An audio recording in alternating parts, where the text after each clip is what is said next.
We are New Tech students. I'm 32 Keys Vasquez. I'm Jordan Drake. I'm Libby Jeans. I'm Andrew McKnight. I'm Jonathan Woody. Our story is called The Scarlet Rails. It is a story of sickness, death, and motherly love. Sit back and relax and grab your nearest box of tissues and prepare yourself for a ride on the Scarlet Rails. Annie walked among the clouds and came to the feet of a man of great stature sitting atop a great white throne. The man asked her, "Humor me, child, and tell the tale of how you arrived here." He places his hand on Annie's forehead and she falls into a deep sleep. The great man began to read through the tattered and scarred pages of her memories. It was the dead of winter. Annie sat in her log cabin her mother and late father had built. The wind was howling and the snow was coming down like a divine punishment. As the family tried to sleep, a train roared past them. "I've always hated those damn piece of machinery. Watch your tongue," her mother said. The family woke up in the morning and tended to their normal duties.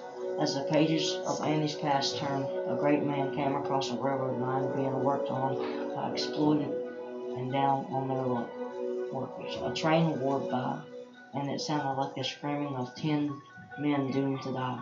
A man walked along the train track with a sledgehammer. He came across a loose post and began to hammer it. Gunshots went off in the distance. The man looked over and saw a fellow worker running, but the foreman shot him. "Well, there goes another one." There wasn't anything to be done about it. Her mother was getting impatient.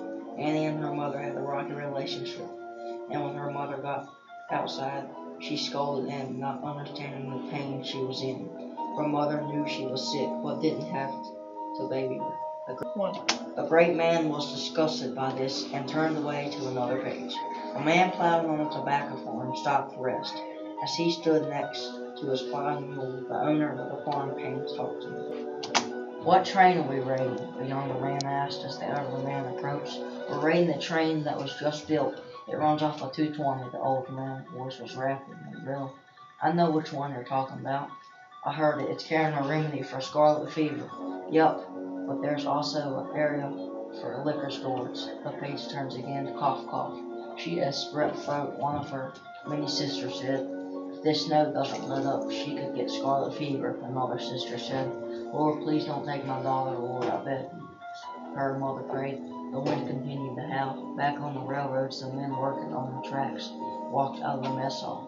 There were about 10 men working on the track, but none of them could hear or see the train boil down the track over their foreman yelling. Within a few seconds, the train was on them. There was no time to run. It rushed into the horde of workers, wrecking havoc. None survived. As everyone ran into the mess hall to get away from the scene, the blood on the track dried through the scarlet ribbon. The orphan boy was one of the victims who didn't make it off the tracks. Saddened, the man turned another page. He finds Annie on her deathbed. "Don't worry, honey. The train's on its way with the medicine," her mother said. Then suddenly, the doctor stormed into the room with a Catholic priest.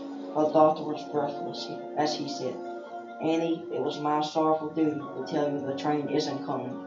It was captured by some rum runners. The police suspect they were from a tobacco farm down by the old Tinker Creek." Where the doctor finished his spell, the priest walked over to Annie. "Now, little miss, you have no chance of survival here on this earth, but you do have a chance at eternal salvation in heaven." This is when Annie realized that they were jabbing her. She was not making it out loud. "If you accept God as your Lord and Savior, you can live forever in heaven." Annie accepted Christ before as a younger child, but her family had never been churchgoers. What she knew of God came from her mother, and she had time to talk of such things.